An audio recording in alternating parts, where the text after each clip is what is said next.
بسم الله الرحمن الرحيم. الحمد لله رب العالمين، والصلاة والسلام على سيدنا محمد وعلى آله وصحبه أجمعين، أما بعد. Ndugu zangu, namshukuru Mwenyezi Mungu Subhanahu wa Ta'ala kunipa fursa hii na nimepewa dakika maalumu hapa za kuzungumza. Kwa kutumia fursa vizuri, ni wanasihi Waislamu kwa kumaliza mwezi wa Ramadhani salama, na tumshukuru Mwenyezi Mungu kutujalia katika jambo hilo. Lakini kubwa sio zile ibada tunazofanya za kufunga na kusimama vya usiku. Almuhimu ni kila mmoja kuilinda Ramadhani, asivuruge katika yale mambo ambayo alikuwa anayafanya katika mwezi mtukufu wa Ramadhani. Mwenyezi Mungu atujalie tuwe ni katika watu watakayofanya Ramadhani yetu ikubaliwa, na hiyo ni sababu ya kutulinda katika maasi, na hiyo ni sehemu ambayo tutaishi nayo kama alipokuwa akiishi Mtume Muhammad sallallahu alaihi wasallam baada ya kumaliza mwezi mtukufu wa Ramadhani. Mimi nataka nizungumze vitu viwili vifupi sana. Miongoni mwa vitu ambavyo vimeanza kuondoka katika dini yetu ya Kiislamu, ambayo tulisisitizwa sana katika Uislamu, ni ukarimu na tabia nzuri. Wanaitaka majlisi hii tuondoke na mambo mawili: tuwe makarimu, tuwe na tabia nzuri.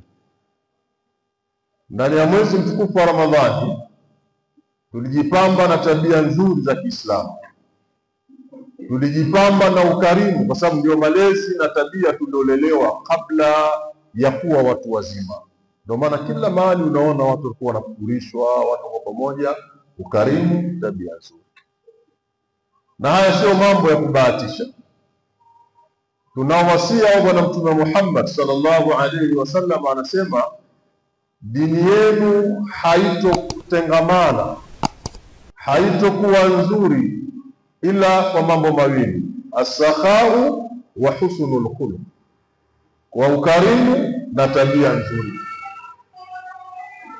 Ala fazayinu dinakum bihima, zindukeni, ipambeni dini yenu ya Kiislamu kwa ukarimu na kwa tabia nzuri. Bwana Mtume Muhammad sallallahu alaihi wasallam, katika mambo aliyofanikiwa kuiathiri jamii na watu kuweza kusilimu kuingia katika dini hii, ilikuwa ni tabia nzuri na ukarimu alikuwa akiufanya Bwana Mtume Muhammad sallallahu alaihi wasallam, kuathiri nyoyo za watu na watu wakaipenda dini ya Kiislamu. Yuko mzee mmoja ana miaka takriban sio chini ya 75 mpaka 80. Juzi anamuuliza bwana mmoja ambaye alikuwa wakiishi Kariakoo miaka hiyo, anamwambia ule Uislamu uko kama vile zamani. Anasema wakati tukilelewa sisi Kariakoo sio Waislamu, majumbani mwetu sisi tulikuwa tunaletewa vyakula na Waislamu, watoto wote wanakwenda kufuturu pale kwa Waislamu, na alikuwa tukiona mambo yote yako salama kabisa. Kwa najaribu kuuliza kwamba ule Uislamu ulikuwa tukiuona miaka ile ya 70, miaka ya 60, ndio Uislamu ulioko mpaka sasa hivi?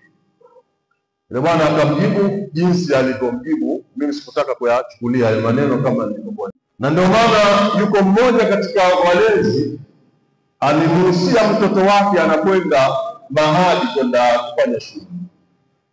Hii ni lugha ya kibasi wale watu ambao wanasoma na soko. Na mpaka leo vitu ambavyo vimepotea kwenye jamii yetu ni wasia. Wazazi hawasemi tena, mtoto anajikiria anakwenda kufanya kazi huko, huwezi kumpa saa kwamba wewe ukifika kule utakutana na watu kwenye ofisi, kuna jamii utaishi na vipi. Huyu bwana aliwahi kumwambia mtoto wake, la tu'adi nasa fi awtanihi qalla ma yur'a gharibul watani wa idha ma shita aishan bainahum khaliqin nasa bi khuluqin hasan. Anamwambia kwenda kufanya shughuli, ukifika huko usiwafanyie uadui watu katika miji yao. Ukiwafanyia uadui huwa ni kwa uchache sana kulindwa, kuchungwa mgeni wa mji. Unapokwenda katika mji wako, ukiingia kutukana nazo, huyu nani? Mtu akuja huyu hana adabu, pigeni. Wa idha ma shita aisha bainahum Pindi unapotaka kuishi pamoja na watu, khaliqin nasa bikhuluqin hasan, changanyikana na watu kwa tabia nzuri.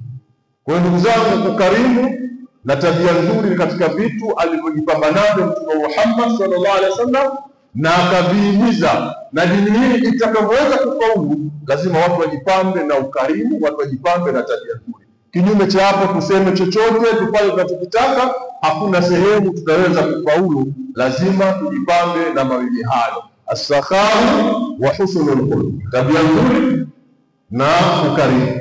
La tu'adi an-nasa fi awtanihim qalla ma yur'a gharibu al-watan wa idha ma shita 'aisha bainahum khaliq an-nasa bi khuluqin hasan. Wassalamu alaykum wa rahmatullahi wa barakatuh.